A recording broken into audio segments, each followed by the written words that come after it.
Good afternoon, everyone. I am Chair Janelle Wilkins. Today is April 8th, 2026, and this begins what is hopefully the final bill hearing of the session for the House Ways and Means Committee. We are hearing just one bill today, Senate Bill 890. I will invite up Senator Dawn Guile and two favorable witnesses, Jake Whitaker and Andrew Nicholas. Please come up.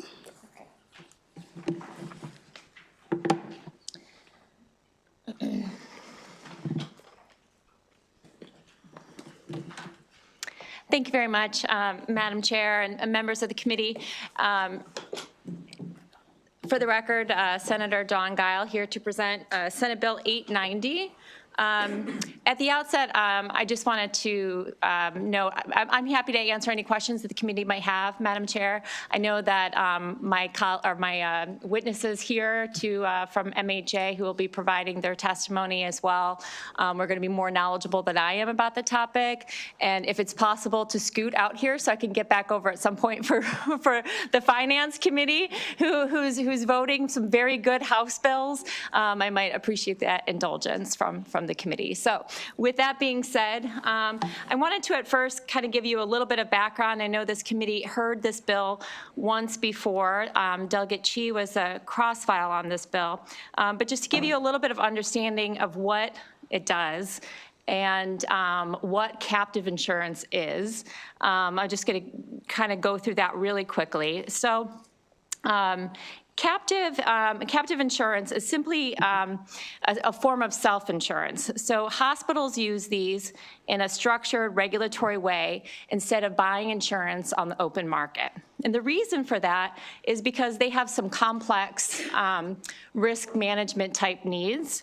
They need to keep the risk within the organization in a more disciplined, regulated structure. They have lots of risks that they have to face, whether it be cybersecurity attacks, whether it be medical malpractice types claims. So they can't get insurance on the commercial market. They have to instead, they go through this process of these self-insurance type product or self-insurance through captives. There's going to be some questions, and I know you might have some questions about especially the Cayman Islands. And let me just say at the outset, these captives were set up many decades ago in the Caymans because that was the only place where they could set up captives. There are now certain states where you can set up captives. Vermont's one of them, DC's one of them, I think Delaware may be another one now. But you can't set them up here in the state of Maryland. And that's the reason why they were set up at that time period decades ago, offshore, including in the Caymans. They also have there in the Caymans a much more robust reinsurance market, and so that's the reason why they were set up there. So what this bill does, Senate Bill 890, was drafted to resolve a good faith dispute of the application of state law. So if here in the state of Maryland, there's a 3% premium receipts tax that's applied in buying insurance. The thing is here with these types of products, it's a form of self-insurance, and so there's a question as to whether or not they actually had an obligation to pay this premium receipts tax. And so there were some discussions, I think approximately 2 years ago, MIA started to ask questions about these sort of self-insurance arrangements. Some discussions resulted between MHA, but between certain hospitals and MIA in order to make a determination as to whether or not there was any obligation owed. So as introduced, the legislation would have expressly exempted from insurance premium taxes a hospital or a health system from self-insuring, or a hospital health system self-insuring through a captive entity, and also would have required these same hospitals and health systems to pay insurance premium tax on the commercial reinsurance policies purchased by the captive to indemnify large unexpected claims that exceed coverage funded through the wholly owned captive. So at times, the captive may buy reinsurance, and that just helps in order to cover certain risks. That reinsurance transfers risk to another entity, the reinsurer, and is therefore the business of insurance. However, self-insurance does not transfer risk and therefore is and should always be exempt from insurance premium taxes. Upon some additional discussions that you may have heard about, including on the Senate floor, we understand that there were some concerns, some confusion as to what may have been owed. We don't have a registry. MIA doesn't have a registry of captives. We don't know all of the captives that may exist. There's for-profits that have captives. There's nonprofits that may have captives.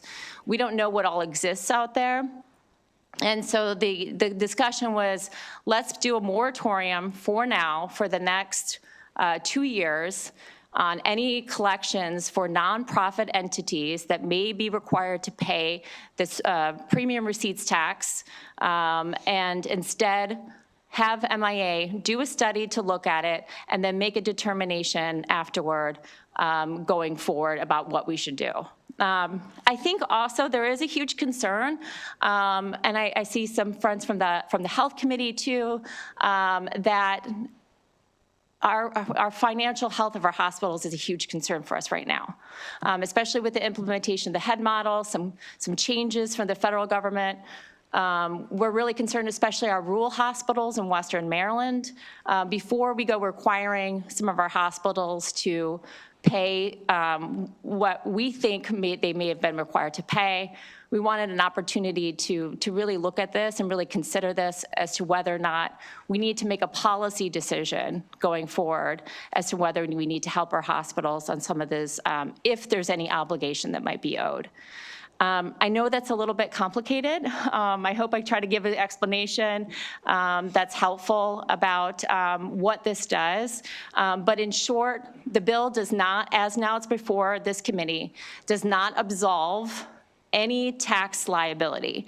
Instead, what the bill does, it says for 2 years, let's do a moratorium on any obligations, if any, that may be owed on any premium receipts tax, and instead have MIA do a study, look at it, and make a decision, then we can make a decision going forward once we have some more information. And so with that, colleagues, or members of the committee, I would just ask for a favorable report on Senate Bill 890, and I have Andrew and Jake from MHA to also provide some additional information. Thank you so much, Senator. We appreciate the introduction to the bill. After your panel presents, you are more than welcome to get back to your important work on the Finance Committee. And I do want to mention, colleagues, that this bill is jointly assigned, and we are glad to be joined today by the Vice Chair of the Health Committee, Delegate Bonnie Cullison. Thank you so much for being here, as well as Delegate Gazzoni, and our good friend Matt Morgan as well. So we're looking forward to figuring out any next steps on this bill along with the Health Committee. And we'll now move forward with our additional witnesses. Who will go next? I'll go next, Madam Chair. All right, thank you. So thank you, Madam Chair, Madam Vice Chair, members of the House Ways and Means Committee. For the record, my name is Andrew Nicholas from the Maryland Hospital Association, here in strong support of Senate Bill 890 as amended. Thanks so much to Senator Guile and to Delegate Chia, who sponsored the House bill on this issue. As the sponsor mentioned, we've had a previous hearing on this bill as it was originally introduced. Now the bill has been significantly amended so that it is no longer an exemption. This bill that passed out of the Senate sets a 2-year moratorium on collecting these taxes from nonprofit entities while the MIA conducts a study on this issue, to set policy going forward. I understand there may be some other amendments before the committee around this that may even truncate that a little bit and shorten the study to being due in December or January 1, 2027. We are supportive of those as well, without even a formal moratorium. Because we feel this issue warrants study. So to be clear, hospitals have nothing to hide when it comes to this issue or their use of captives insurance. We don't now and never have. This is a regularly used tool to insure against your own risks. It is something that is regulated federally. These entities are all registered with the IRS, And it is necessary, as the sponsor said, because hospitals, because of the liability risks that they face through med-mal and now through the emerging cybersecurity threats that hospitals face, is simply unaffordable from the commercial liability market. And so they need to self-insure up to a certain limit to cover their costs. And the question here, as was mentioned, has nothing to do with really where that money is housed. The money is money that hospitals have. It's so where it is, it's when is insurance being purchased. Is insurance purchased when you establish a captive and transfer your own funds into that captive account to cover your losses, or is it when you purchase insurance on that market? And that's the issue we would like to be studied by the MIA to determine appropriate policy moving forward. So with that urge favorable report, I'll hand it over to my colleague, Jake Whitaker. Great. Thank you, Madam Chair and members of the committee. I'm Jake Whitaker, and here on behalf of Maryland's hospitals and health systems in strong support of Senate Bill 890 as amended. As my colleague and the senator mentioned, captive insurance is incredibly complex, and historically state law on this issue, especially for nonprofit captives, has been incredibly ambiguous. In fact, in 2013, the General Assembly passed legislation to study this exact issue.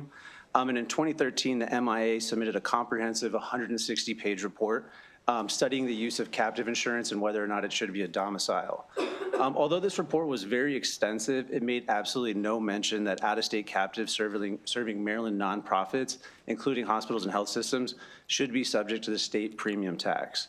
And we feel like because this issue is very complex and the historical lack of clarity at the state level, we should definitely study this issue before taking any sudden enforcement actions. We just feel that unilateral retroactive enforcement without legislative guidance risks massive unintended financial consequences for our hospitals and health systems. So Senate Bill 890, as amended, takes that measured pause to study this issue and come up with a thorough, measured approach to this issue. And so for the aforementioned reasons, we respectfully request a favorable report on this bill as amended. Thank you, Madam Chair. Thank you so much, Madam Senator, for bringing this bill. We appreciate it. We appreciate your time. Have a Thank good you rest very of the much, day. Madam Chair, and thank you. I also, if there's any questions that I can answer, please do reach out as well. But I'm sure Jake and Andrew can do a good job. Thank you. All right, thank you so much. All right, we do have a couple questions on this bill, and we'll start with Delegate Buckle. Thank you, Madam Chair. So the fiscal note assumes that it would be around $2 million would be the total premium tax. Can you explain for me, I sat on the tax committee for 12 years, didn't even know this. Why does an insurance company pay taxes on their premiums? Like what, do you know? I mean, that's different than any other business. We're encouraging people to be insured. We're encouraging healthcare entities to exist. And then we're having a tax. Is it in lieu of the corporate income tax? So in this case, I believe it's about when you're purchasing insurance that's out of state. And so insurance that is not regulated within the state of Maryland, the policy decision was made so that when purchasing out-of-state insurance, you'll pay tax on that premium as opposed to purchasing it in the state, which faces different regulations as established, domestically. Okay, and so is it the hospital administration's or association's position then that you purchased this insurance, or you created these captive insurances and paid the premiums because the vehicle that you wanted to use was not authorized? It's still not authorized. It's not legal in the state of Maryland for a hospital to set up its own captive insurer here and use it as the vehicle to pay a lot of their medical malpractice or other liabilities. Yes, sir. And really, the position's even beyond that establishing these entities, it's our position that's not purchasing insurance, right? So typically, if you or I pay premiums, you pay $200 a month in a premium. You don't have $200 worth of coverage one month and then $400 worth of coverage the next month and then $600 after that, right? You're buying a product that has an overarching coverage amount, and that premium is the cost of that product. When you set up a captive, you have as much coverage as money that you've set into that account, right? So that's a fundamental difference here is Okay. You only have as much coverage as you're putting in there, and we feel that is not So like I buy auto insurance, and let's say I want $100,000 of liability coverage in case I'm negligent in an accident. I don't pay $100,000. I pay $1,000, $2,000, $3,000, and the insurance company leverages out the risk pool. Are your entities in a risk pool altogether, or are they separate entities that say, well, look, I'm basically just saving this money, and then I have the money accrued, I assume it's invested, and then I can come back at the end and say, well, I have X amount of millions of dollars saved up that if I choose to settle or resolve claims, I can do that without resorting to an umbrella or a reinsurance policy. Yes, sir, that's exactly right. Okay. And if you were allowed to do this in the state of Maryland, if you had a captive insurance program in the state of Maryland, would it be your position then that you wouldn't be subject to the premium tax, regardless of where your position is, if you're subject to it today?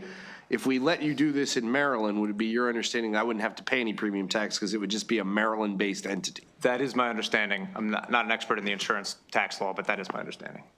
Okay. Yeah. And the estimate of $2 million, does the hospital association believe that that's pretty accurate, that would be the amount? I mean, it's not a small amount, but it's also, we have a $71 billion budget. It's not a large amount either. Right. I'm going to defer to the MIA on that. They actually have better visibility into this than the hospital association does. But they've been investigating this for 2 years and have a sense of what the hospitals have. Thank you. Yep. Thank you, Delegate. Let's go next to Delegate Vogel. Thank you, Madam Chair. Good to see you both, and thank you for your active engagement on this. I know we've had a number of conversations over the last few weeks. My first question, at any point in the last 15 years, did any of the hospitals that you all represent get information from counsel, an attorney, right, anyone that suggested that they might owe tax on this captive insurance system as they have it set up? No, this issue first came up, to my understanding, from a letter from MIA to some of hospitals in Maryland in 2024 is when I believe that letter was first sent. So explain to me, my understanding is that some hospitals were already paying a tax. None of the hospitals in the state of Maryland, none of the nonprofit hospitals at all were paying this tax. Correct. Okay. As far as you know, do any of the hospitals or any of the executives of the hospitals participate in the Cayman Captive Forum that's held every year in the Cayman Islands? I have no idea. Okay, because if you look at, I have some of the slides from some of the presentations that are held that were presented at one of these forums, and the slides explicitly say that there may be tax implications associated with paying premiums to a qualifying captive, including state premium tax and state self-procurement. And my understanding from what we've heard from the whistleblower in particular is that there was some awareness by the hospitals in the state that they might have owed this tax. So I guess my question is, and I have sympathy for the fact that now the hospitals are on the hook for quite a few $1 million. The estimate that I've heard is somewhere between $20 to $25 million, and I have sympathy for that, but my understanding is that they knew that they might be liable for this, and I just wonder why they didn't pay it, or why they didn't try to seek further clarification as to whether or not they owed that money. Yeah, I mean, I think that's a fair question, Delegate, except again, this has never been, go back to the 2013 study from the MIA that was, again, 160 plus pages, exhaustive look into captives. This never came up. We are actually reaching out to the author of that study to see if we can engage with her to see what, if this came up in their research on this, but didn't come out from that. Had no signal from the state that the state was considering looking at it this way. And it is because the assumption had been because it is federally designated as not insurance, that was kind of carrying through to the state's interpretation. And so that's what hospitals were relying on, and there was just no indication from the state, which is who we would look to, right, to say, hey, you owe this tax. Since these entities again are all registered federally, they're out there, and so that's I think the reason for not feeling that it was owed, and kind of why we find ourselves where we are today. Okay.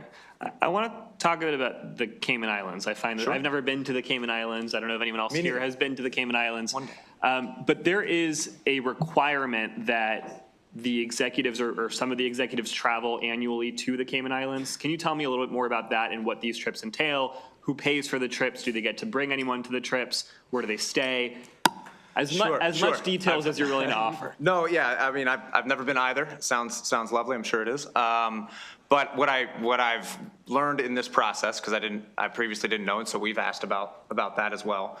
That is a requirement to have sort of a physical touch point within the Caymans when you have these types of accounts.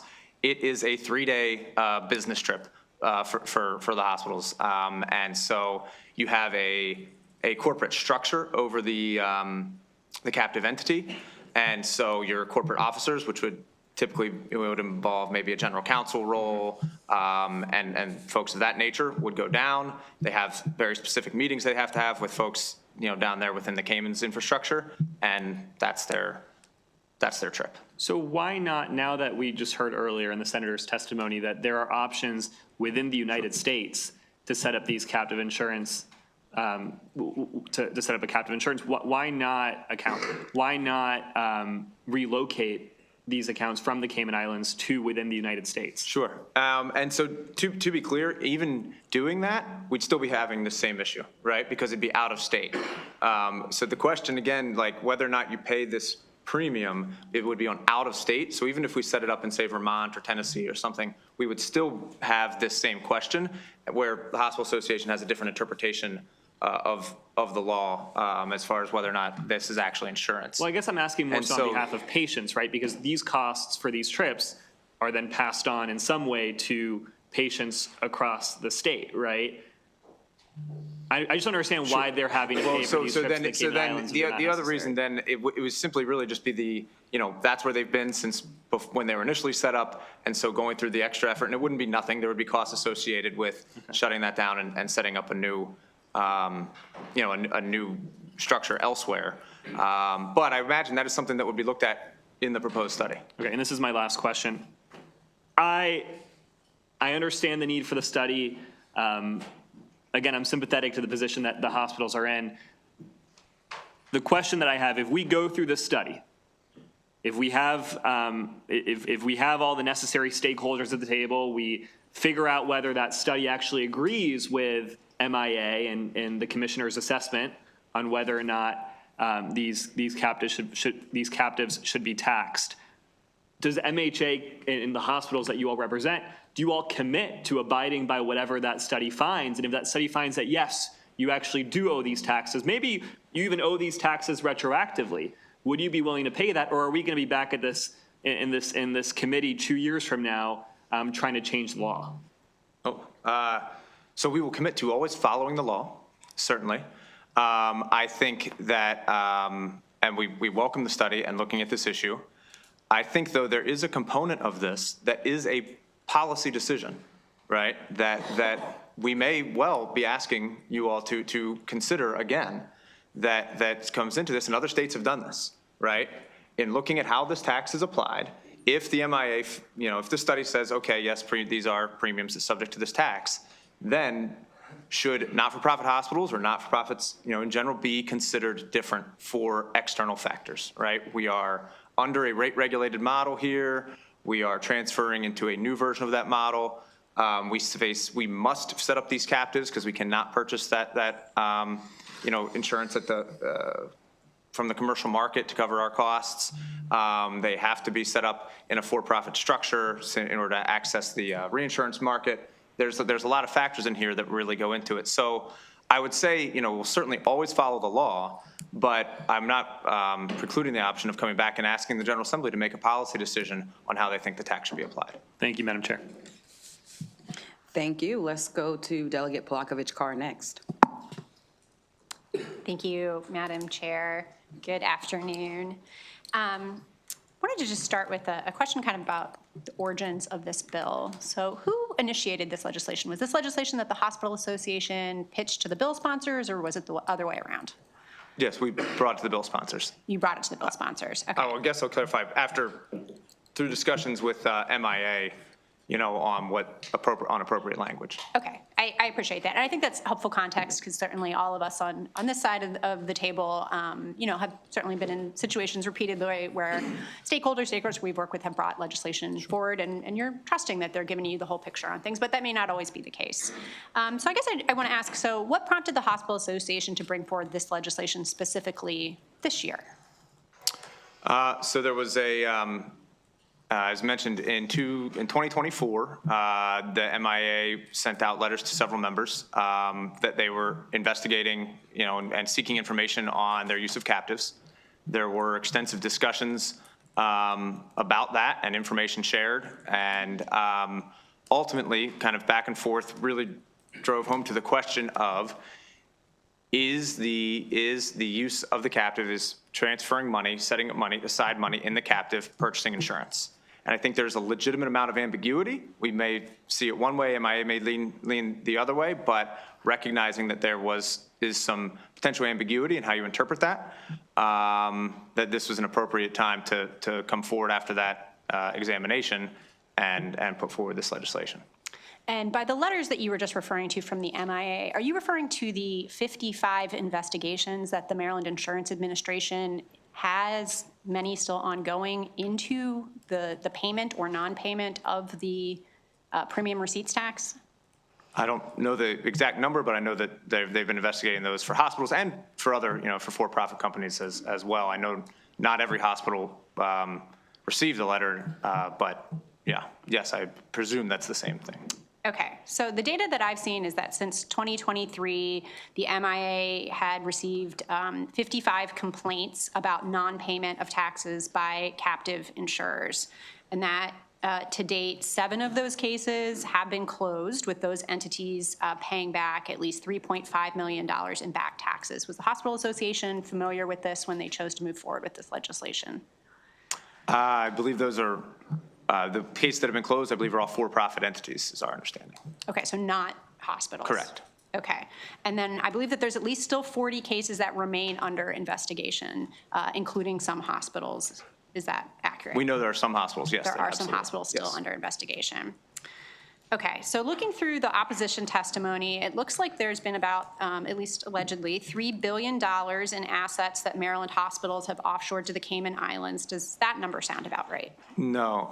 Again, I did see some of that as well. I will say, just looking at it briefly, it appears there are some numbers included that are national or multi-state health systems that have one hospital in Maryland, and that's the health systems number.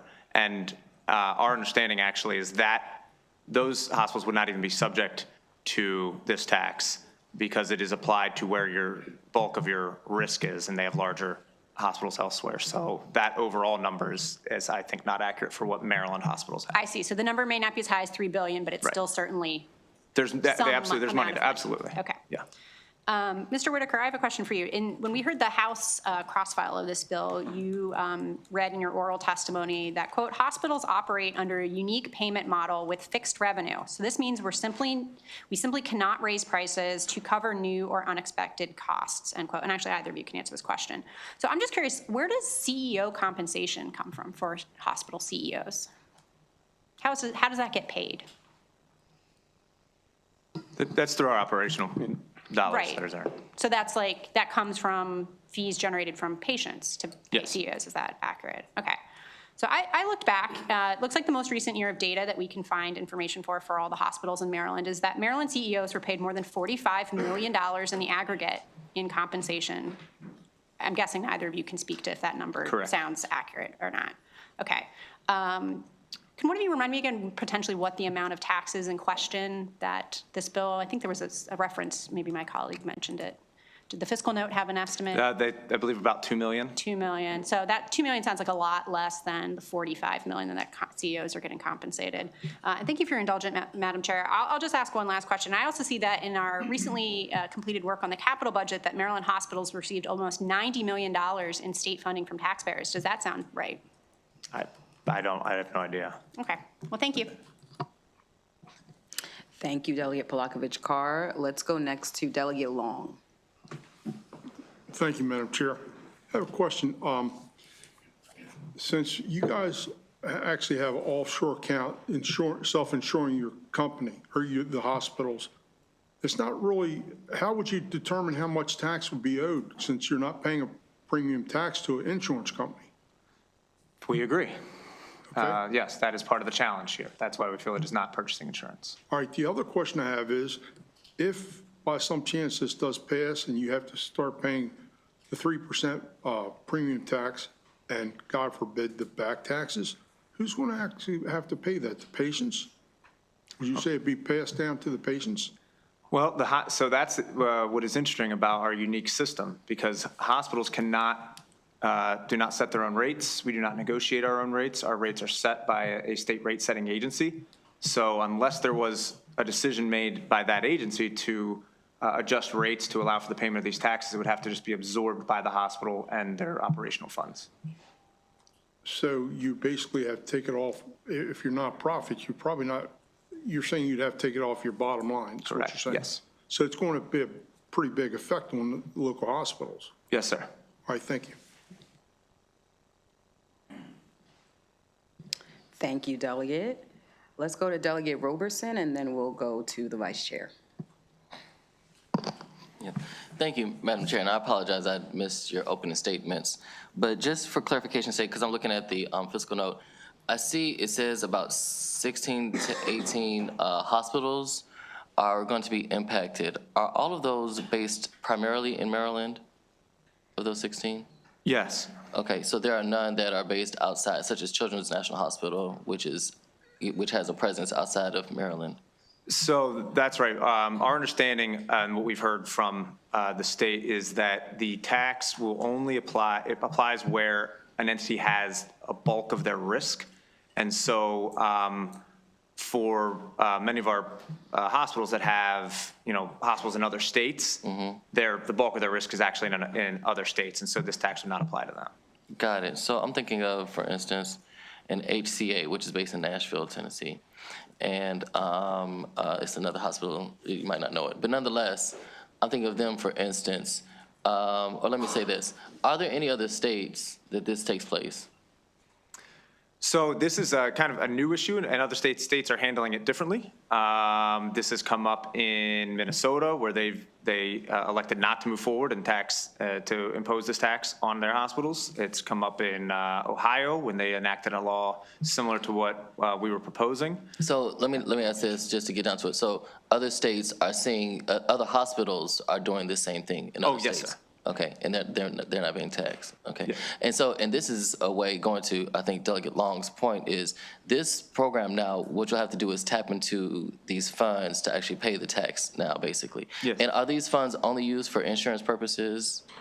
The funds that we set aside have to be dedicated for that purpose. Correct, so I'm thinking of, for instance, now you have the 9/11 issues that you have to deal with, you have what you just mentioned, cybersecurity issues, which I know the hospitals have really been targeted recently. Then you also have terrorism insurance that you would have to purchase because you're mandated by law to Yes, purchase sir. these, correct? Yes, sir. Correct, but nobody's funding that, correct? Correct. So this is a way for you all to do that? Yes, sir. All right.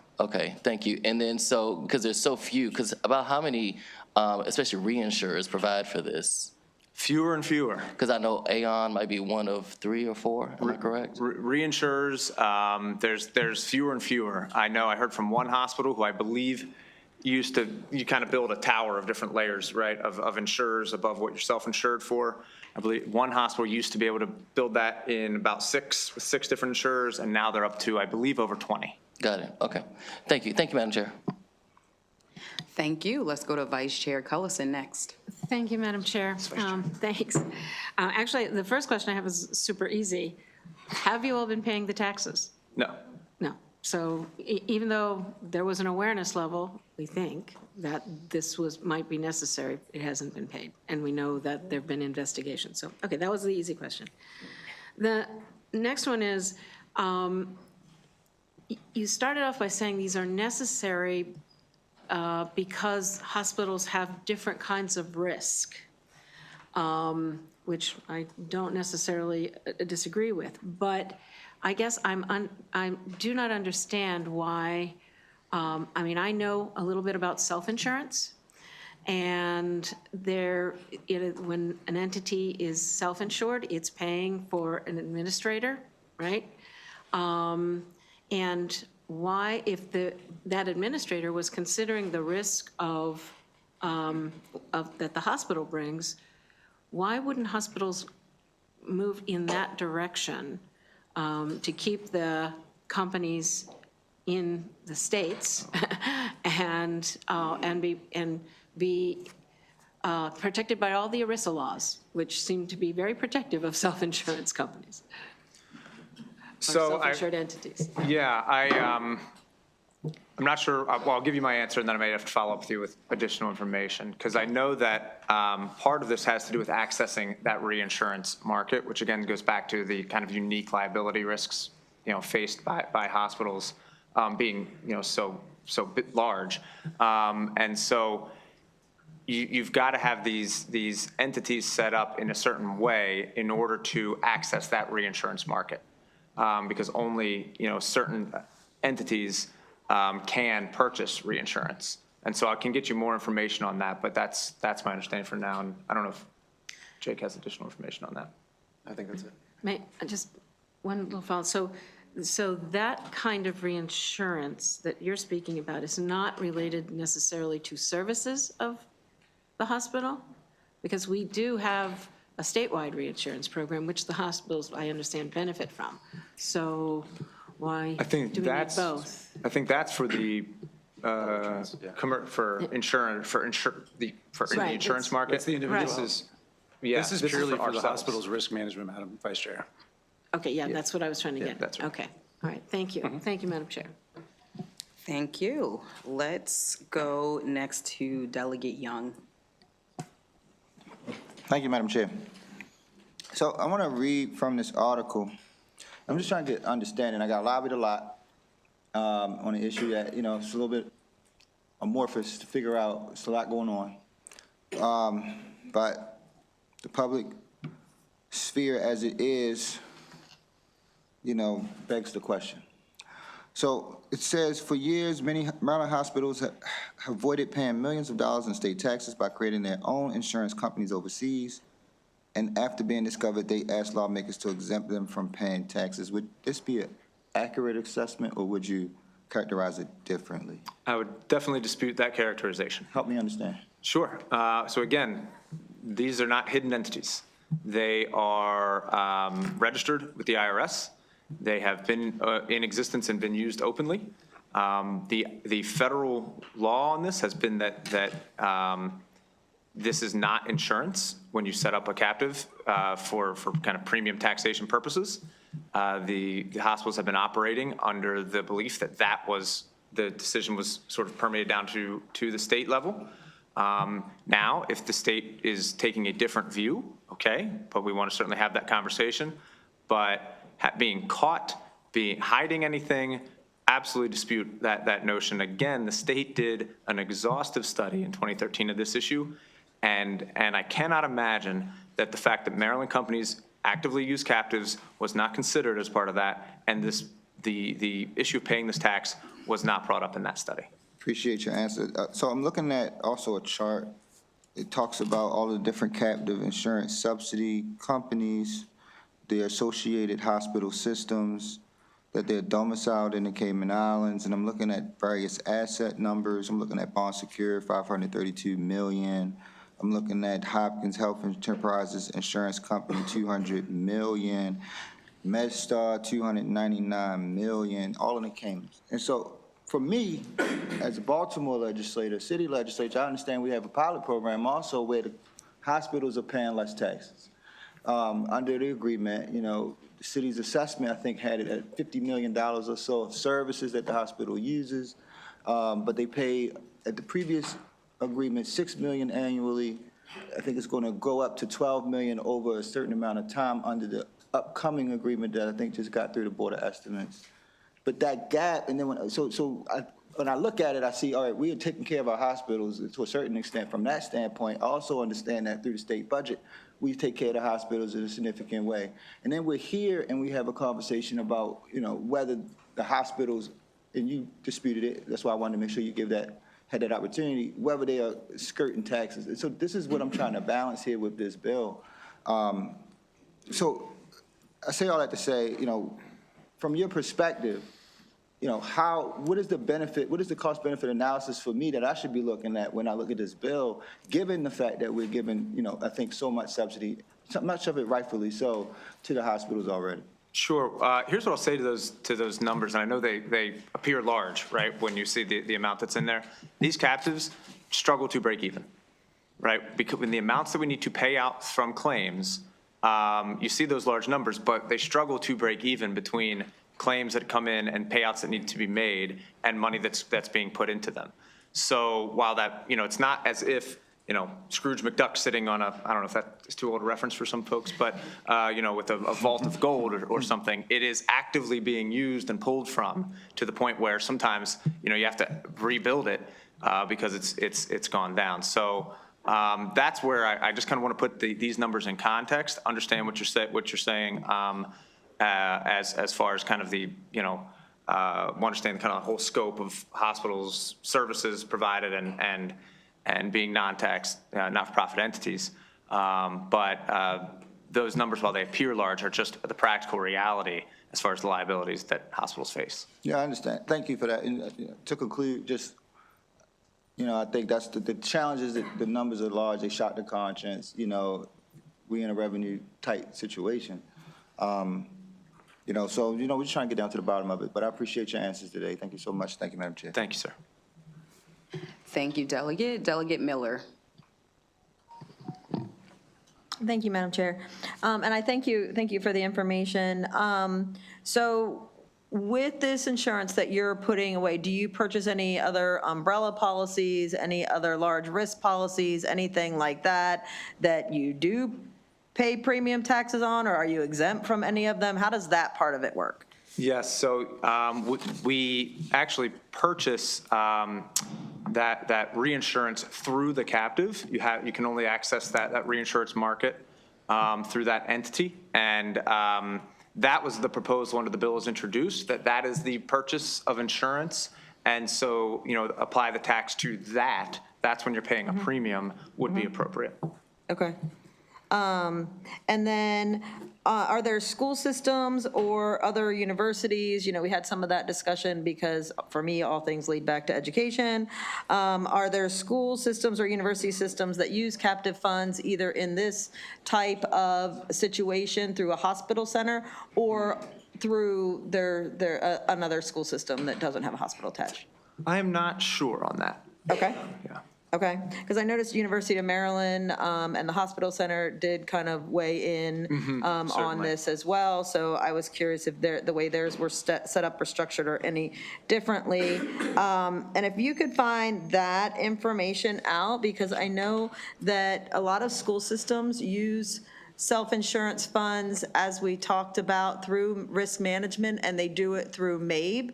And so I'm not sure what premium state taxes that either MABE or a group like that, so is there a difference in what we're talking about here, either through the healthcare aspect or through the risk management aspect? I would like to know that to see if we're comparing similar situations as we go through this. So if you could find that out, or, I'll try to find it. Sure, yeah, no, So do my thank best, you. absolutely, yeah. Thank you, I appreciate it.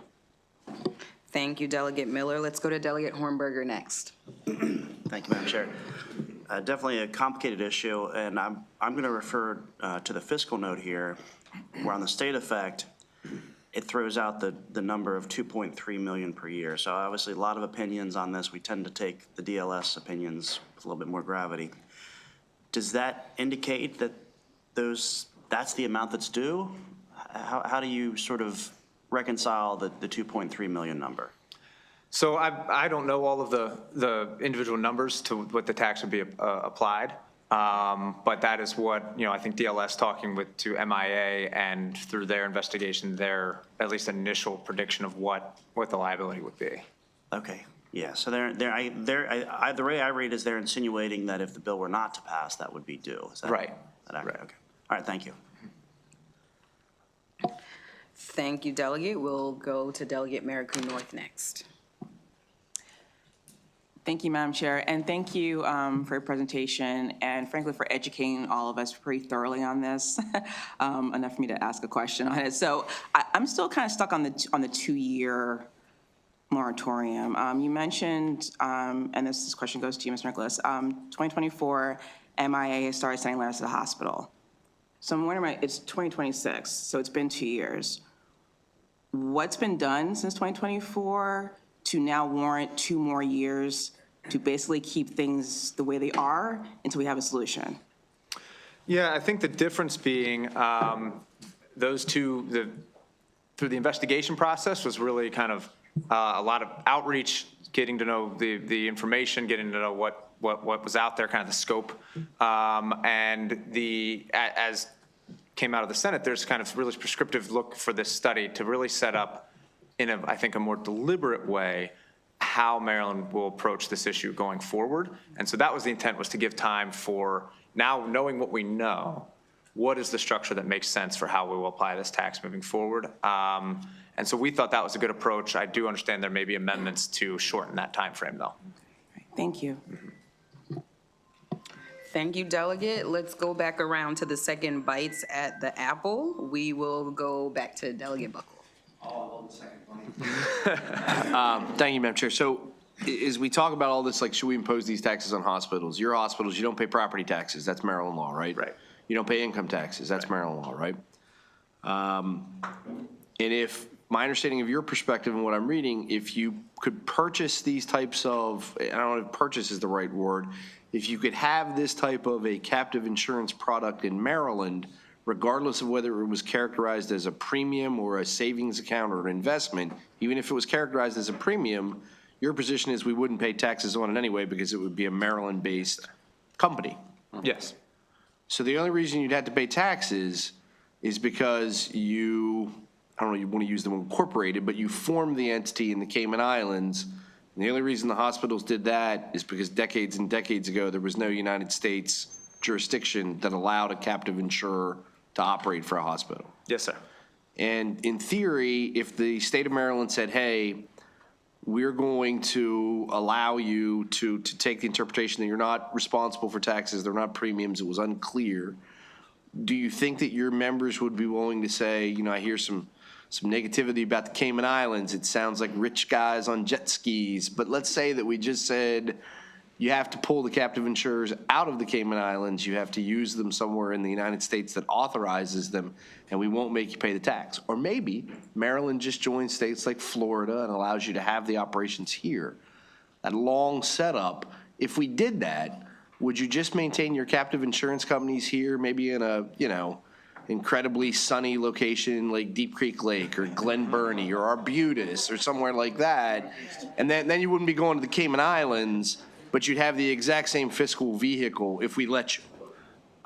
What I can say now is I would be more than happy to take that proposal back to the members for discussion if that was on the table. There's nothing magical about the Cayman Islands. Correct. Of some sort of, we're hiding, like when I hear Cayman Islands, I mean, I've seen some John Grisham movies, Sure, you know, they're yeah. hiding money in the offshore account. Yeah.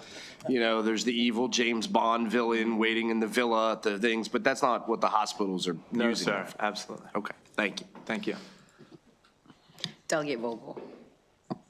Thank you, Madam Chair. And I wasn't going to ask another round of questions, but some of the back and forth motivated me to, right? Specifically, my colleague from across the horseshoe there, Delegate Long, when you all were talking about the costs being passed on to the tax, the cost of tax now being passed on to your operating funds, right? So to clarify, if you all today had to pay the $2.3 million in taxes, you would not pass that on to ratepayers. You would not be allowed to pass that on to ratepayers. Yeah, we have no even mechanism to do so. Okay, so this is where I struggle with having sympathy, right? Because that would go down, that would come from your operating funds. Correct. Correct? What do those operating funds go towards? What can you use those operating funds for? Everything operating the hospital. Give me some examples. Okay, providing access to emergency services, providing access to specialty care, providing access to surgery, whether it's special surgery, neurology, giving access to OB services. So giving access what to about community-based CEO cares, And compensation? of course, compensation for all employees. And is what part of about our what about some of your political involvement? So, for example, right, MHA spends how much in annual lobbying roughly, do you know? I don't know, so, but The last record that I had hospitals was 2013, it was around $400,000. Oh, okay. Okay, and I'm assuming it's a little bit more now. CEO salaries, we're looking at MedStar, $7.8 million, right? Just for one hospital. My point is, you all I'm assuming that all comes from operating funds, Correct. right? So there are costs that can very quickly add up to that $2.3 million.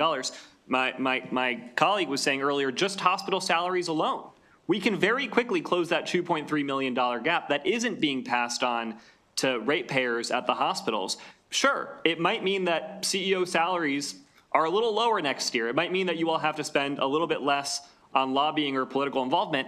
Not to mention, again, my colleague was making the point, you guys are getting tens of millions of dollars from the state, right, that go towards capital improvement. So I just don't understand, and this is the part that really frustrates me, and it may be a question, it may just be a point here, but you're coming here asking for us to forgive $2.3 million that you all could very easily cover out of your existing operating funds by maybe making cuts here and there, potentially to CEO salaries, when we're already giving you tens of millions of dollars in additional compensation. I just don't understand why this is such a big deal for these $2.3 million that you all can be paying, you could be paying right now. Sure. So a couple of points to respond to. One, just to clarify, hospitals are all 501c not-for-profit, and so they do not have political activity. They do pay membership to MHA, which is the political arm of the hospitals collectively. But we are not providing hospital services at MHA. This is one of the services that we provide to our members through their membership dues. Secondly, the financial condition of hospitals, I know this is not the health committee, and so you don't often get the full briefing, is very challenged right now. The majority of Maryland hospitals for a long time have been in the red, and now we are transitioning to the ahead model, where, just to kind of at a high level, because it gets very complicated very quickly, almost $500 million in rates is coming out from hospitals. So hospital rates are being reduced over time by about $500 million. And so there are challenges to going to our operational fund for additional costs that come in. So that is the challenge. The challenge is continuing to provide the level of services that we are offering, which we want to do. We want to ensure continued access to care for everyone across the state. And that's the challenge we'll face with AHEAD and with any additional costs on hospitals. Thank you, Delegate. Let's go to Delegate Griffith next. Thank you, Madam Chair, and thanks for being here. And just like my colleague from across the horseshoe inspired him, his questions inspired me. So I've been very involved in legislation around foster care reform and hospital overstays. Do you guys have a sense of how much you guys spend each year on hospital overstays, money you're not getting reimbursed for? I do not have a sense of those costs, but they are not insignificant.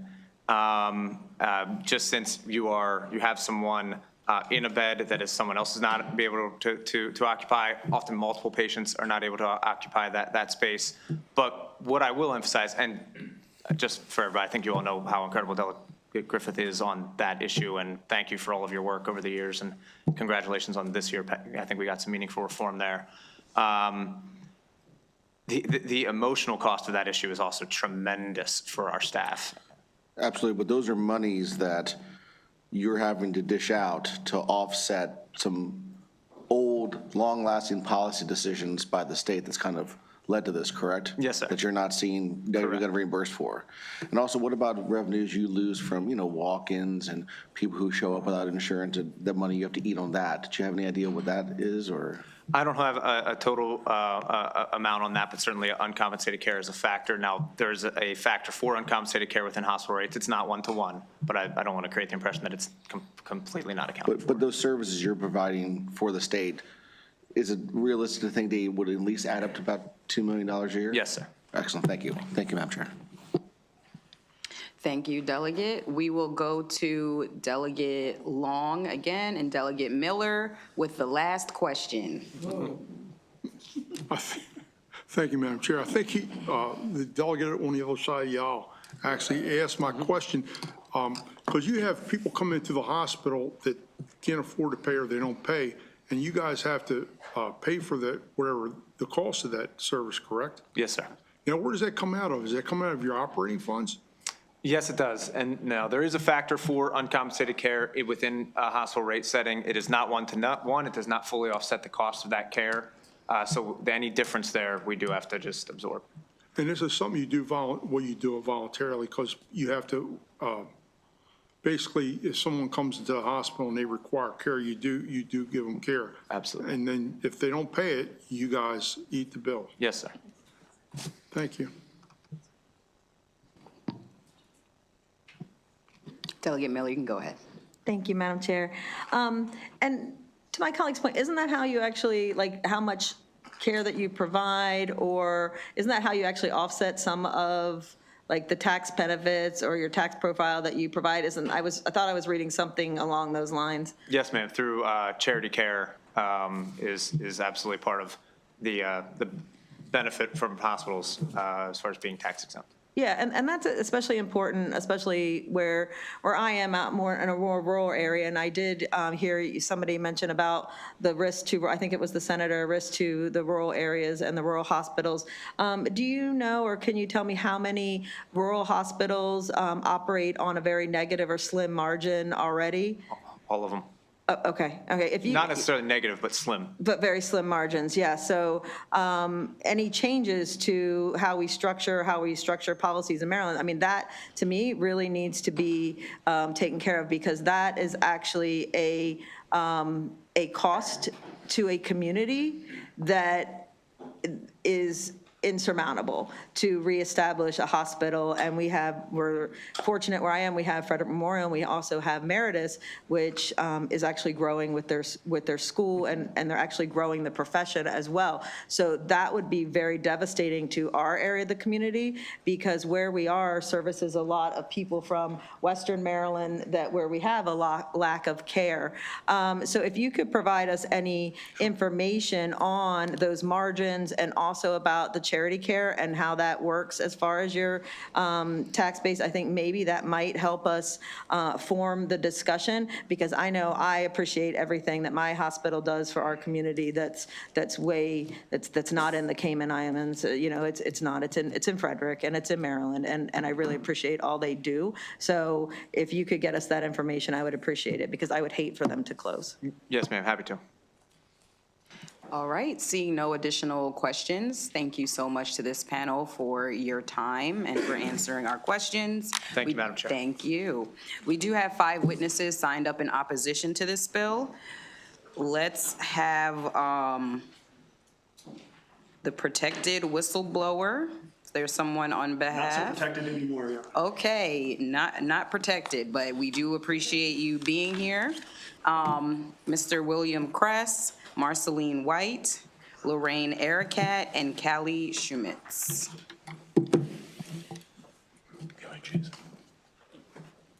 And you can begin. Thank you.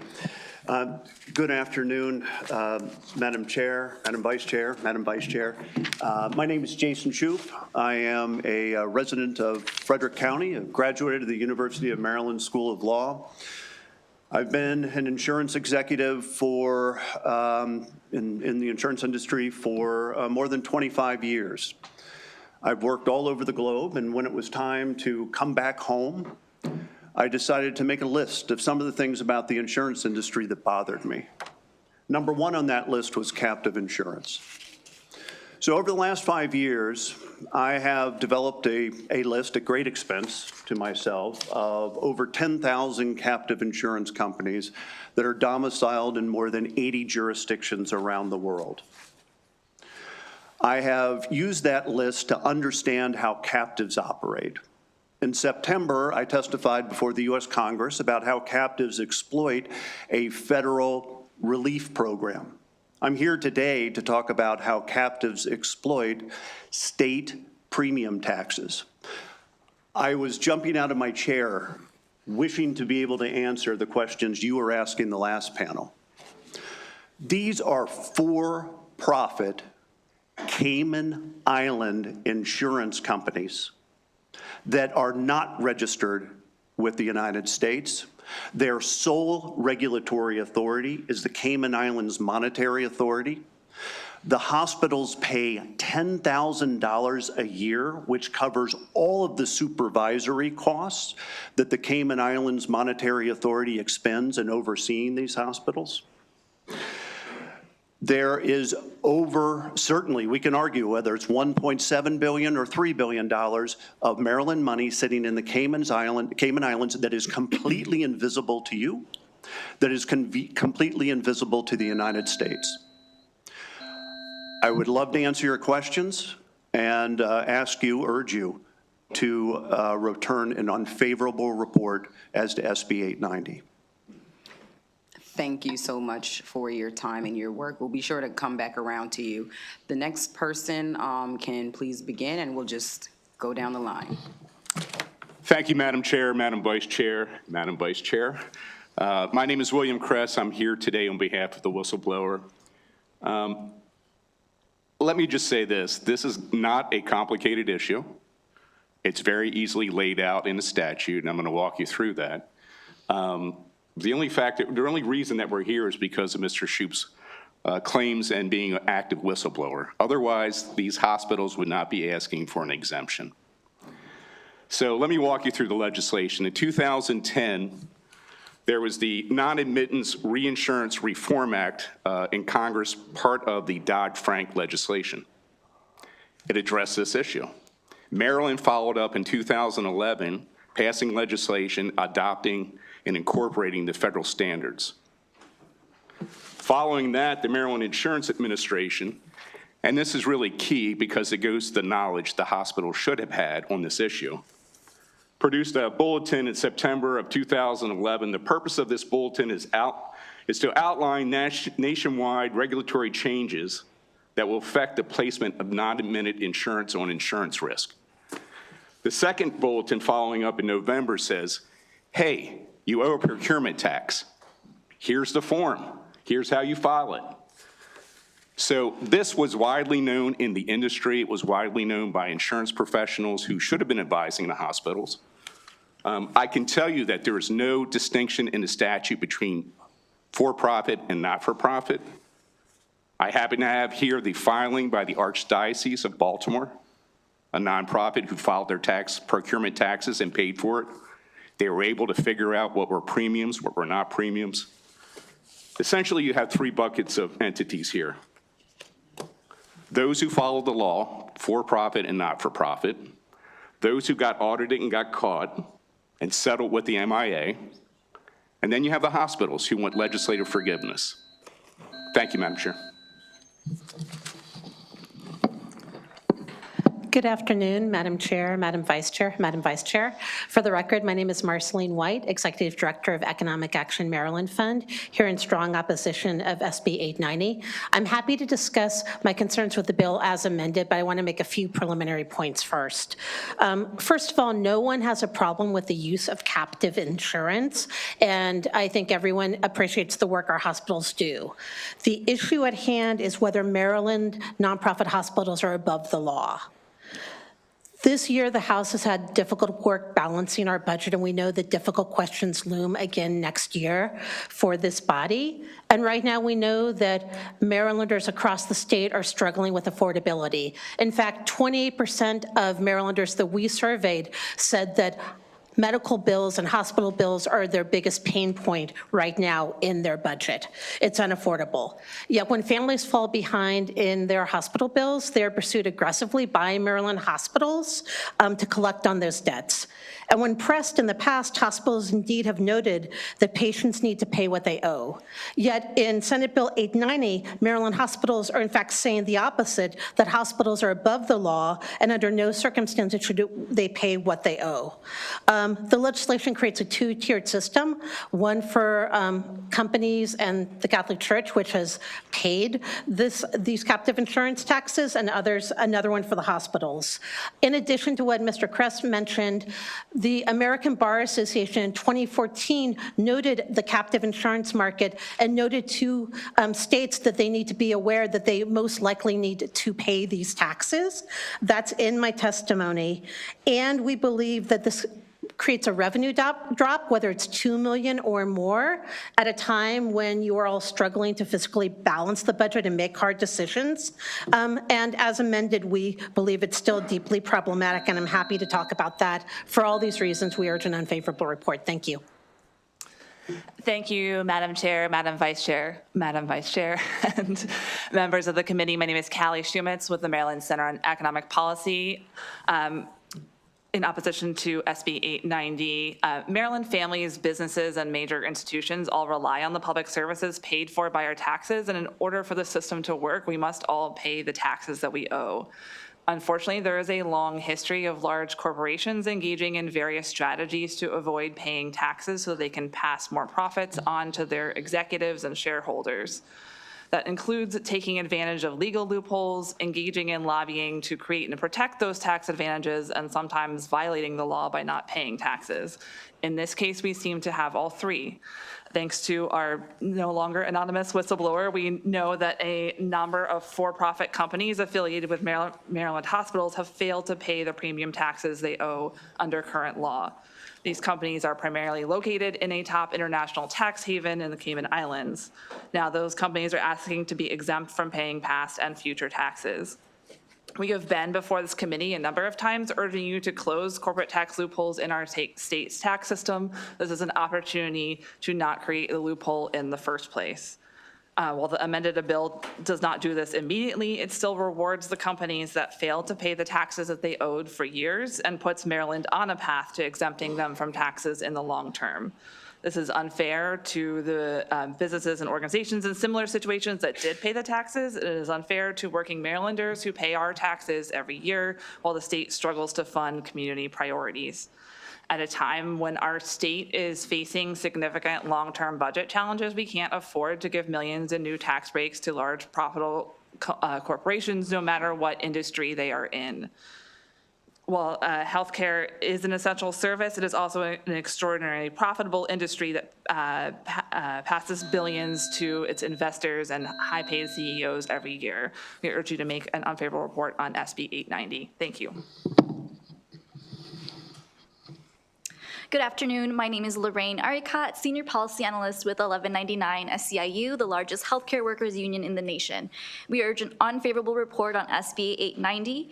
This legislation stems from the fact that 16 nonprofit hospitals which receive significant tax breaks have established for-profit insurance subsidiaries in the Cayman Islands. Cumulatively, these hospitals are holding billions of dollars offshore and are responsible by law for paying taxes on these assets. Thanks to Mr. Shoup, who estimated that hospitals are owing $20 to $25 million in back taxes to the state. To meet their tax-exempt status, nonprofit hospitals have to meet community benefit requirements. You'll hear from highly paid hospital executives and lobbyists that hospitals are financially suffering and that they need a break. It's important to remind the committee that hospitals are not only receiving several tax exemptions, but they may not be providing the charitable work that is commensurate to the value of their tax exemptions. The HSCRC found that Maryland hospitals only spent 37% of community benefits on priorities identified by community health needs assessments that they are legally required to conduct. Some hospitals were even to have spent 0% on identified community health needs, several more to spend less than 10%. SB 890 is deeply flawed and skews toward one outcome which will benefit hospitals' bottom line. Hospitals are required to provide free healthcare to low-income Marylanders and were found to have charged patients who were supposed to receive free care $60 million per year for almost a decade. The General Assembly passed legislation to refund those patients. Hospitals claimed that they were notifying patients that they may be eligible for charity care, but the General Assembly had to pass legislation to strengthen notification requirements because patients were not properly informed. Hospitals have also claimed that there's no staffing shortage, but workers across the state are sounding the alarm about dangerous understaffing. The House has passed the Safe Staffing Act for 2 years to address this crisis. So as you can see, it is important that we hold nonprofit hospitals accountable to protecting workers and patients, and that they're accountable to paying what they owe. For those reasons, we urge an unfavorable report. Thank you so much to this panel. We appreciate your testimony. Let's start our round of questions with Delegate Buckle. Madam Chair, who pays the tax, the insurer or the insured? Sure. If I may. Yeah. The way it's set up in Maryland, the tax is initially the responsibility of the insurer. So in this case, the Cayman Islands offshore insurer. If the insurer does not pay the tax, then the tax reverts to the responsibility of the policyholder, in this case, the nonprofit hospitals. So in the first instance, it's a responsibility of the for-profit Cayman Islands company.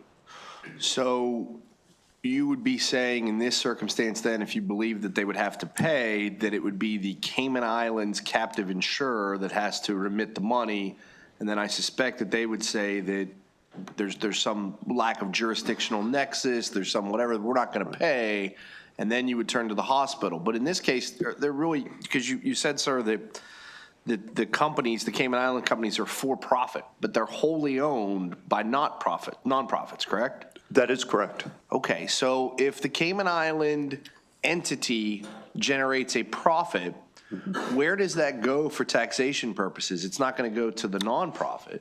No, so certainly nonprofits have lots of for-profit arms, and those are taxable just like any other corporation. Now, the Cayman Islands, and this is some misinformation that we had in the prior panel, insurance companies under state law are exempt from corporate tax. Doesn't matter whether it's State Farm, doesn't matter whether it's a Cayman Islands company.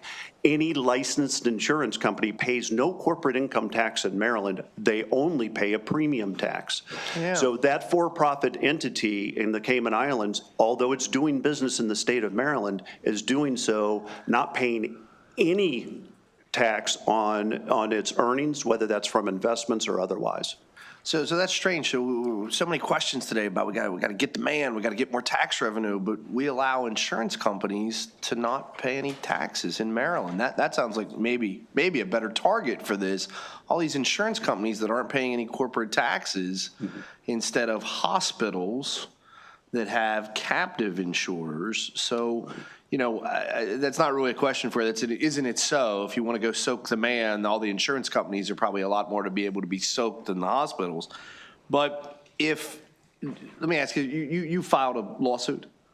I have not filed, yes, I have actually filed a lawsuit. Okay, in here in Maryland?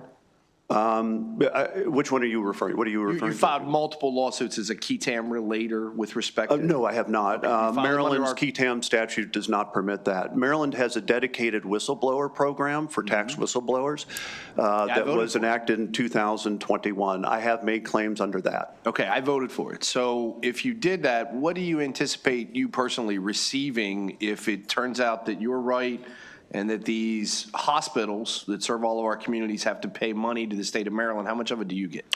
So right now, zero. The comptroller has said that this particular tax is not subject to the whistleblower program. So as it stands right now, zero. The statute does promise a whistleblower between 15 and 30% of a reward, but again, at this point, zero. So you say at this point, are you contesting that? Absolutely. And Delegate, since he's a whistleblower, I want to err on the side of let's not get too into his particular details. I just want us to stay on the bill. I understand, but I would suggest, and I'm sure the gentleman's aware of this, now that he's publicly appeared and identified himself, a lot of those protections are no longer viable. But I don't mean to infer anything negative. I understand that, but I'd like us in this committee and for everyone who has their buttons on, that for the gentleman that is the whistleblower, we're not going to get into his specific circumstances. We're just going to stay on the bill. All right. You're okay, Delegate Buckles finished? Okay. Delegate Young. This might be thank you, Madam Chair.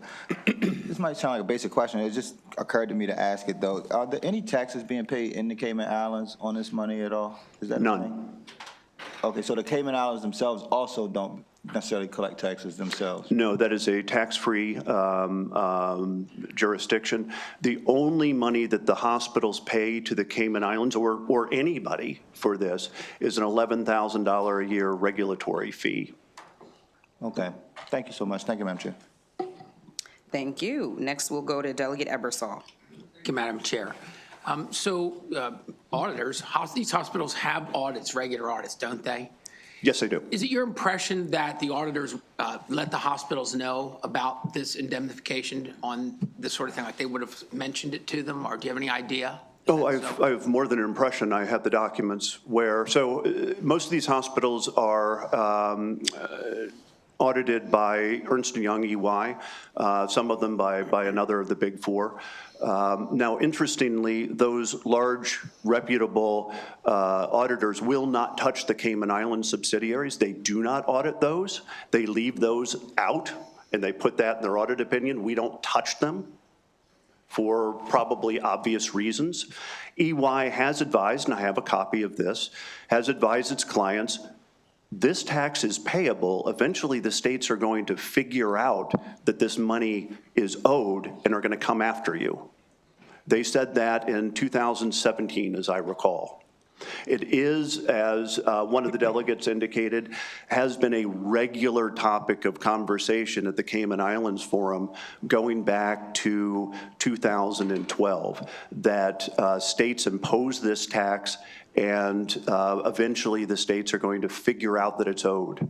I would note, if I may, that the MIA in its testimony has said that it's already collected $600,000 from Maryland nonprofit hospitals that would otherwise be subject to this bill. So the idea that the hospitals aren't paying is flat out untrue. I know that Kaiser Permanente, for example, has. Thank you for your answer. Thank you, Madam Chair. Thank you. Let's go next to Delegate Hartman. Thank you, Madam Chair. So to the gentleman in the center, is Maryland unique to this as far as our hospitals using this process? Or? No, this is utilized. I've researched this. I've purchased an enormous number of Cayman Islands records. I'd estimate there are approximately 100 hospital systems in the United States that have a Cayman Islands captive. Some have a Bermuda captive. So are you involved in this type of action or litigation in other states as well, or is it just Maryland? I have supported a number of states in trying to make these recoveries. I don't want to press too hard. So I'll live on the edge. Just, thank you, sir. Thank you. Thank you, Delegate Hartman. Let's go next to Delegate Vogel. Thank you, Madam Chair. A few questions for the panel here, starting second from the right. Remind me your name with 1199. Lorraine. Lorraine, I have a question for you, and if anyone else can support this answer, please feel free to jump in. So these captives function essentially as rainy day accounts, right? They're pulling money from the checking savings accounts of these nonprofit hospitals in Maryland and moving them to this captive account, right? Is that documented somewhere, how much is being moved to those accounts? Is that disclosed in the financial disclosures? Where do we see that? If you don't know the answer, it's okay if someone else can chime in. Yes, please. In the IRS Form 990, which is what nonprofits file, there is, it's very inconsistent, but Schedule R or Schedule F may contain some information with regard to how much money is. So when I come up with my estimate of $3 billion, that's drawn from the Schedule Rs.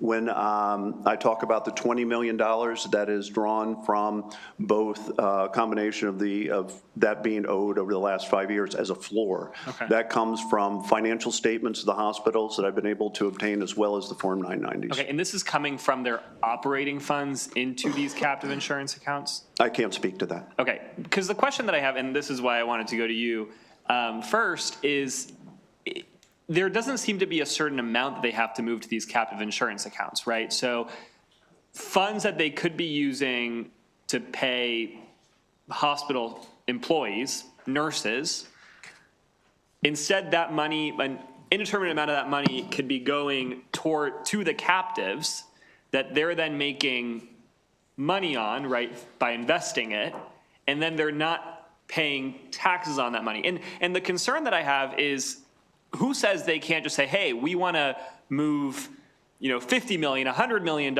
into these captives? We're then going to see the return on that revenue. We're going to see a return on that investment, and that's money that then is not taxed, and we don't have to spend. We don't end up spending on employees. Talk to me a bit more about that. Yeah, I think one thing that is really important to uplift is that the public does not have a very good idea of the amount of tax exemptions these nonprofit hospitals have, right? Earlier, a legislator mentioned that they are having property taxes exemptions, income tax exemptions. The state does not have an idea of what the total amount of those tax exemptions are, and we don't have an idea of whether they're meeting the legal requirements to provide charity benefits or community benefits benefits to commensurate those tax exemptions. And I think that is a really important point to uplift as we're talking about accountability. And the reason that I bring that up is, and I totally agree with my colleagues, many of them have expressed concerns, in particular about our rural hospitals that are being now hit, in particular by federal Medicaid cuts, and they're under serious pressure, right? But these operating funds that we've already discussed are going to CEO compensation, are going to spending on lobbying and political activities. And now maybe some of those operating funds are also in indeterminate amounts going into these captives. And that just concerns me. But I want to go to Marceline, right? Yep. If I can. Because we've discussed, and this isn't, I see my colleagues on the Health Committee. I do not serve on the Health Committee. There are folks who are far greater experts on these issues than I am. But I do have this report from the Maryland Health Services Cost Review Commission from a few years ago, specifically around how hospitals in the state were going after individuals who fell under the household income threshold of 200%. Who should have been receiving free care in the hospitals. They were categorizing that as bad debt and then going after them to repay that debt. And it says here that approximately 1% of total hospital charges to those individuals who likely qualified for free care were actually paid by those individuals because the hospitals came after them to get that debt. That amounts to $60 million statewide.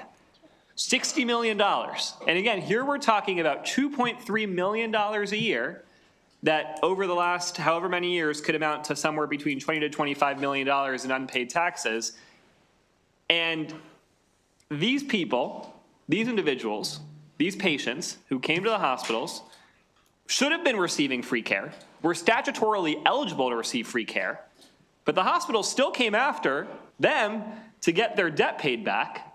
And here we are coming and having a conversation about how the hospitals of Maryland owe money and they're not willing to pay that money. So that to me is a concerning contradiction, and I'd love to hear you speak more to that. Sure, absolutely. Thank you for the question. I will say the good news is that the Health Committee, under the leadership of Vice Chair Cullison and everyone, have made important strides, and we've made really important reforms around a number of these issues, which we're grateful for. But you are absolutely correct that the Health Services Cost Review Commission found that they were pursuing people who qualified for free care up to $60 million. And I have a report, this information is dated, and again, Maryland has made a lot of strides in this, but from 2009 to 2018, Maryland hospitals pursued 145,000 lawsuits against Marylanders for medical debt. The median amount they sued for was $944, and they were suing for more than $269 million. And again, when we looked at this information, and again, we've done a lot of work that I'm very proud of with the Health Committee, but when we looked at this, we found that many of the people that were being sued should have qualified for free or reduced cost care. And I think it's important to remember that the hospitals are pre-compensated for this care through our health services, through our total cost of care model.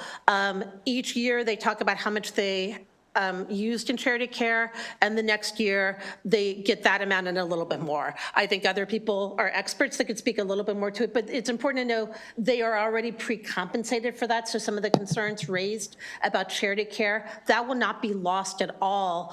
What we're simply saying is you need to pay what you owe like everyone else does and like all the other businesses do. Thank you, Delegate Vogel. Let's go to Delegate Polakovich-Carr.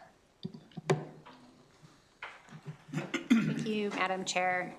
Mr. Kress, let me start with you. Like one of my colleagues raised earlier, I think this was the premium receipts tax was not a tax that this committee really has heard about, at least in my time in the legislature. Do you happen to know like when this was originally enacted and maybe just kind of what the history is in Maryland briefly? I do. So 2011, the state passed legislation to follow up on federal legislation from 2010. Established the tax at 3%. There's no distinction as to whether or not it's for-profit or nonprofit. There's a second provision within the code that requires the insureds to report to the MIA. and many entities have been doing that. Okay, so since 2011, that's helpful. Since 2011, to your knowledge, has the state informed any entities who might be responsible for paying this tax of their obligation, either individually or broadly through kind of known channels of distributing that kind of information? So following the 2011 legislation signed by Governor O'Malley, there were 2 bulletins issued from the MIA. And these bulletins typically get picked up by insurance professionals. In this case, the professionals representing the hospitals would be big brokers like Marsh and Aon. They set up all these insurance companies offshore, which is perfectly legitimate thing to do, but they're well aware of the procurement tax. So common knowledge in the industry. Okay, I appreciate that. And I'll say, even just from my own Googling, I happen to see that on the MIA website, there is a page dedicated to this particular tax. I actually thought it was interesting that the Maryland Automobile Insurance Fund, which is actually an entity that this General Assembly has created, so kind of a quasi-governmental entity, that they're subject to this tax. I see some heads nodding that's correct. Okay, so thank you. Let me go to Mr. Shoup next. First of all, I just want to thank you for all of your work on this issue. When I created the whistleblower program years ago, I didn't know if it would be used, how it would be used, and I think this is an example of people using it in good faith and bringing issues to light, about questionable tax activity. So I very much appreciate that. I do have some questions for you. So can you just spell out for us very clearly what allegedly were Maryland hospitals doing that is illegal in terms of, if it wasn't the moving the money offshore to the Cayman Islands, what was the illegal activity or inactivity? Right. The Maryland law imposes a 3% tax when a Maryland individual or a corporation with its principal place of business in the state of Maryland purchases insurance from an insurance company that is not licensed in the state of Maryland. That is the premium receipts tax. As I indicated before, the Cayman Islands entity in this case is the first one that owes. If that doesn't, owes the tax, if that entity doesn't pay, then it reverts to the policyholder. The policyholder is also responsible, the hospital, to file an annual report with the Maryland Insurance Administration. All of that has failed with the vast majority of Maryland hospitals. Okay, and I think you just answered my next question, but could it be the case where the Cayman Islands entity could be the one paying this tax, where it does not have to come out of the operating budget of the hospital that controls that captive insurer? Is that In the correct? first instance, it should be coming out of, the hospitals only become liable if the Cayman Island entity fails in its obligation to the state of Maryland. Okay, thank you. To your knowledge, are there other nonprofit or for-profit entities that are paying this particular tax in Maryland in compliance with the law? Yes, the Archdiocese of Baltimore has paid on its own. When Kaiser Permanente was contacted by the Maryland Insurance Administration, it paid promptly. I believe that there is at least one other Maryland hospital that has paid. So yes. And of course, for-profit entities have both been paying all along, and all of them, to my knowledge, that have been contacted by the MIA and owed the tax, just paid it. None of them argued that the insurance that they had purchased was not insurance.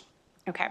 Do you know, is Maryland unique in imposing this kind of tax? Do other states have a premium insurance tax? Oh, every state operates on the same basis that insurance companies don't owe corporate income taxes. They owe instead premium taxes. And there's lots of good reasons why that's the case, but that's the case everywhere. This particular tax is imposed in at least 45 jurisdictions. There are a few outliers that have just never put it on the books. Okay, that's helpful. And I think you might have mentioned this in your testimony, but what is the potential universe of that we're looking at in back taxes that Maryland hospitals may owe? What I was able to document by looking at the financial statements and the Form 990s that I could procure from Maryland hospitals, I'm confident that if we looked at 5 years back, no interest, no penalties, that's $20 million. I believe once the MIA is permitted to look into the books, it may find that it's significantly more than that, but as a floor, it's 20 million. Okay. I appreciate all of that. I just want to make sure I have the rate of this. So the tax in question has been around for years. It's a tax that a majority of other states collect. It's a tax that the state has repeatedly reminded entities that they need to pay it. And it's a tax that other entities are paying in Maryland. And this is a bill that, as it currently stands, would actually pause the obligation of hospitals and other nonprofits to pay this tax for the next 2 years. Does that all sound like I have the right of it? It's actually just the hospitals. Other nonprofits would continue to be obligated to pay. Okay, thank you. Thank you, Delegate. Let's go to Delegate Miller next. Thank you, Madam Chair. So I have a couple points. So from looking at all of this, it seems like there was some legitimate ambiguity around this issue as we've all had this conversation. So isn't the bill now, in response to a lot of concerns, isn't the bill now a study as well as the moratorium of a tax that they're not currently paying? So there is no ambiguity. The Cayman Island I said I companies- believe. It's my Okay, opinion. yes, Thank you. I can assure you appreciate there- your opinion, but that's mine. There is none. The bill contains two components. One is a study, and the second amounts to effectively an interest-free loan to the hospitals to defer what they owe the people of the state of Maryland for the last 5 or 10 years that this tax has been unpaid, and would continue to extend that interest-free loan for an additional 2 years. So if there is a legitimate concern about this issue, and when you had even the auditor saying that states are going to figure this out, that they owe this money, did the comptroller weigh in with any letter of information or about this? Because pretty sure they would be up on this. Oh, no. I spent 5 years of my life and tens of thousands of dollars researching captive insurance companies in order to determine who has an obligation to pay this tax and who hasn't paid that tax. This is not an easy thing. The Maryland Insurance Administration, who administers this tax, has no way to detect that a transaction has occurred between a hospital in the state of Maryland and its Cayman Islands subsidiary. I spent my time, my expertise, and my skill in order to figure out a way to determine that. And that's the information that I provided to the MIA, which then led to these investigations. And I appreciate that. So then, therefore, if you spent all that time looking at it and you're providing this information, doesn't it make sense to give the state of Maryland, the comptroller's office, MIA, whoever else is going to be involved in this study, that same respect to actually now look into this and see if there was legitimate ambiguity and therefore change our policies to address it? Doesn't that make sense? It does not. The Maryland Insurance Administration has said that the tax is owed. It's collected the taxes from very sophisticated parties such as Lockheed Martin, Under Armour. As soon as they got the letter, they just paid. The hospitals are the only ones that have fabricated some sort of an excuse for not paying. So I think it makes sense to legislate clarity and policy changes, because are there, so when you were saying they did something illegal or they're trying to circumvent their tax bill, and we likened it to medical debt, which again, I'm not a fan of. I actually voted for medical debt not being part of the credit score. I actually voted for that because I don't believe it. And there are a lot of mistakes in medical billing that I have, even myself, have spent years addressing. That is a whole separate issue. So can you show me an unpaid invoice, an unpaid tax bill, either to any of the hospitals or to the Cayman subsidiary, where they said, as my colleague said, that they are not part of the jurisdiction and they're not going to pay this bill? Can you show me anything that says they refuse to pay? I know that the Maryland Insurance Administration has written to them 2 years ago and has not been paid.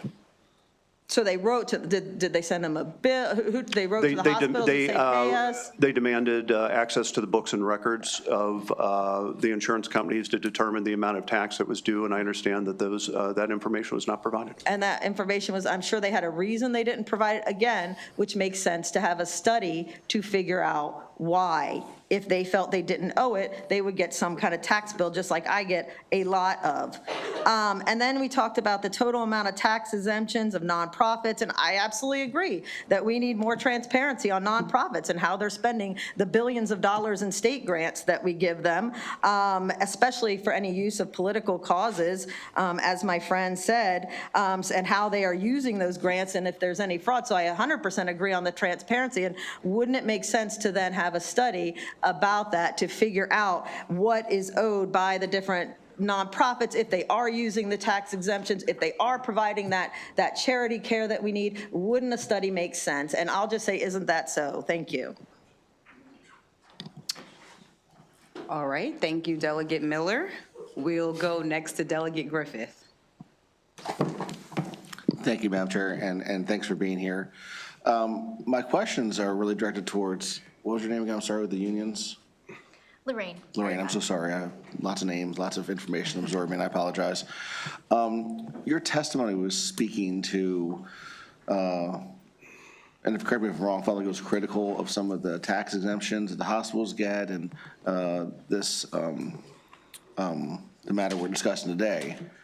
But I guess my question is, obviously, this puts hospitals in a stronger financial position. And, you know, unions' jobs, as you know, is to advocate for better hours, working conditions, benefits, things of that nature. Wouldn't it be in the labor union's best interest for these hospitals to be in the best financial position possible? And wouldn't you, I'm trying to understand why you're opposed to this when this does put hospitals and these tax exemptions do put hospitals in a better financial positions to put you in a better position to be able to collectively bargain. So I'm trying to understand why the union would be opposed to this. 1199 supports transparency in making sure that hospitals are paying what they owe, because we know that health extends beyond hospital walls, and it ensures that we're creating healthy communities. And so when the state has the funding that they need in their general fund to support preventative health measures, safe and healthy communities, that means there's healthier patients coming into our hospitals and hopefully preventing those patients from overburdening our hospitals. So that's a philosophical view. The actual fiduciary duty of the labor union is for benefits, hours, working conditions, things of that nature. So I'm trying to understand, why would you not want these hospitals to be in a better financial position to give you a stronger position to collectively bargain, which is your main responsibility for your paying members of your union? these institutions, these nonprofit hospitals have enough money to pay their workers well and to pay their obligation to the community as well. So you're saying that you guys are getting great benefits and great pay, and you guys are happy with your current There's obviously a misappropriation of how funds are being allocated within hospitals, and that's what we're really uplifting, is that where is funds going in our nonprofit hospitals, and are they being rightly prioritizing patients and workers? That's what we're uplifting. Thank you for answering the questions. Thank you, Madam Chair. Thank you, Delegate. Let's go to the Vice Chair of the Health Committee, Delegate Cullison. Thank you, Madam Chair. I think, Mr. Shope, I'm going to ask you this question, or Mr. Kress, one of you. The $2.3 million that's referenced in the fiscal note, would you assume that that is spread across all of the 16 hospitals that we're talking about? So it's not like one hospital is going to pay $2.3 million? The way the fiscal note says that it was computed, because the MIA has not been able to acquire the records of the hospitals to actually compute what they owe, what the MIA did is it looked at its history of collecting from captive insurers, divided that by the number of captive insurers, you know, how much is collected, divided it by the number, and then simply multiplied it by 16. So the 2.1 number, the fiscal note says it's a very conservative number. It's also not a terribly credible number. But it is spread across those. Correct. It is across the 16, yes. Okay. And so then, Marceline, if you wouldn't mind, so the bill, as it amended from the Senate, where are you folks on that bill? what would you recommend? Thanks so much. We are really still concerned with the bill as amended for a couple of reasons. I think first, if you look at the bill, it talks about a study will be conducted with relevant stakeholders. It doesn't name who those relevant stakeholders are. And to date, consumer advocates, patient advocates, healthcare workers unions have not been consulted or part of that process. Certainly good governance advocates and people who are concerned about transparency have not been part of that process. When you look at the study and the 2-year moratorium, it is silent on whether or not at the end of that 2-year moratorium, hospitals would have to pay the back taxes they owe that they have not paid. And I think there is a fundamental problem from a consumer protection standpoint when individuals have to pay back taxes, they have to pay things when they owe it, to waive those back taxes to hospitals writ large. And I think when you look at the study, it talks about the utility, the feasibility, utility, and structure of establishing a registry. I think that sort of predetermines the outcome. And I think if you are going to study it, which I think the bill should just be opposed, I would rather see what all the other states are doing, how much money we're really talking about in each hospital, rather than suggesting a registry is the way to go.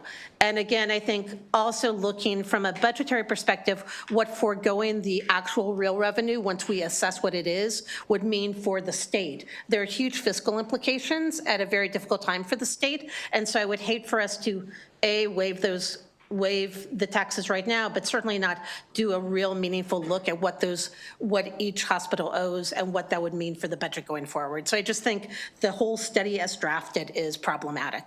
Okay, great. Thank you. Thank you, Madam Chair. Thank you. We'll go next to Delegate Long. Thank you, Madam Chair. After hearing all this testimony, I'm thinking, okay. I've heard previously the gentleman's talking about them not be able to obtain the insurance coverage they need here in the United, here, am I correct? That's the testimony I heard. Look, I would say captive insurance companies are a legitimate way to handle risk. They've been around forever. There's also other methods to address risk. That's not the issue. The issue is whether or not they're making the payment of the tax. Okay, the question I have for you also, the entity that's holding the money in the Cayman Island, are they considered an insurance company? Yes, they're a registered insurance company.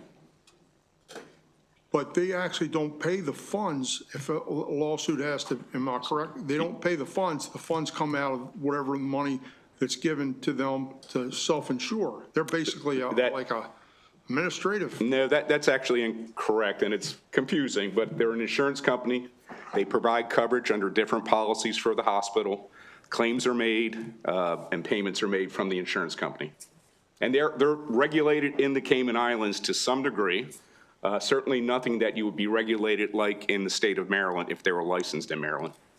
All right, just perfectly clear. So basically the hospitals pay into this fund, pay into the account at the Cayman Island, correct? They make premium payments to their insurance company. When you say premium payments, you said originally $11,000 per hospital? No, that's the fee for the insurance company to be licensed in the Cayman Islands.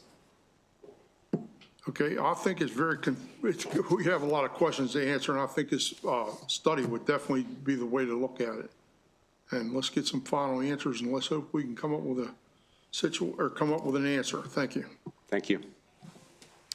Thank you, Delegate. Final question from Delegate Maricopa North. Thank you, Madam Chair. It's a lot of pressure. I've definitely heard the opposition regarding the heart of this bill, but I'm focused on the amendments. And I want an opportunity for, forgive me for the names because it's getting late, the two ladies on the end with the black and white, to explain why the study and the time to do the study is there in opposition to that?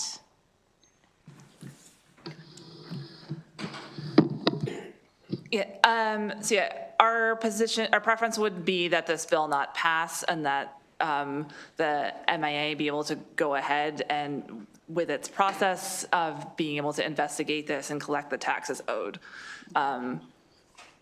that is our position. I think we do agree with what Marceline was saying a few minutes ago about if there is a study, it needs more protections around it, more transparency, more clarity about who is participating in a study and opportunity for the public. So we have concerns about how the study would be structured if that is how you had, but our preference would be to not pass the bill, even with the amendments. Okay. And we're particularly concerned also about the moratorium and the precedent set by a company going years not paying taxes that they owed and just being let off the hook with no penalty. Okay, and Ms. Marceline Nancy mentioned, could you add on to the concerns? Make sure I understand. Sure, of course. Again, like Kelly said, we are also opposed to the bill and would like to see it die. As I mentioned, I'm concerned about the way the study as drafted was written. I know it was done on the Senate floor. I think the entire thing would have to be rewritten or redone to resolve any of the concerns we have about who the stakeholders are, that it's not being written in a way that predetermines a certain outcome. And I would want clarity that hospitals, regardless, pay the back taxes that they owe, just like we expect everybody else to pay the taxes they owe. Okay. That's it. Thank you. Well, thank you so much, colleagues, for the great questions. And I do want to close with this because I want to state on the record, this is a very unusual bill. This is also unusual subject matter for the Ways and Means Committee. And it is also interesting to have a whistleblower here. And I want to thank you for coming forward. And I did stop some of the line of questioning today because I do think that it's important that in the state of Maryland, in the Maryland General Assembly, when someone comes forward as a whistleblower, that they are not in any way perceived as being attacked or questioning their motivations, and that we are a state that ensures that whistleblowers can feel comfortable coming forward. And so I do want to thank you for the information that you've shared, expertise that you have shared with our state. We have a lot to look at with this legislation, and I look forward to working with the Health Committee and thank them for all of their work and engagement together so far. And with that, seeing no additional questions, we are adjourned. Thank you. And actually, subcommittees. We'll pause for subcommittees we will do subcommittee announcements. Any subcommittees would like to make announcements? Delegate Ebersol. Thank you, Madam Speaker. Education Subcommittee will meet at 3:15 if we can get up to our offices, okay? See ya. 3:15 for education. Next subcommittee. Okay, thank you, Madam Chair. Child Care Subcommittee will be meeting immediately after Education Subcommittee. So just stay focused on text, emails. Let you know when we're ready to go. All right, and revenues. Thank you, Madam Chair. Revenues will meet immediately after childcare. Again, we are still third in the queue. I will send texts to update folks, but it should be a short meeting. Thanks. Thank you.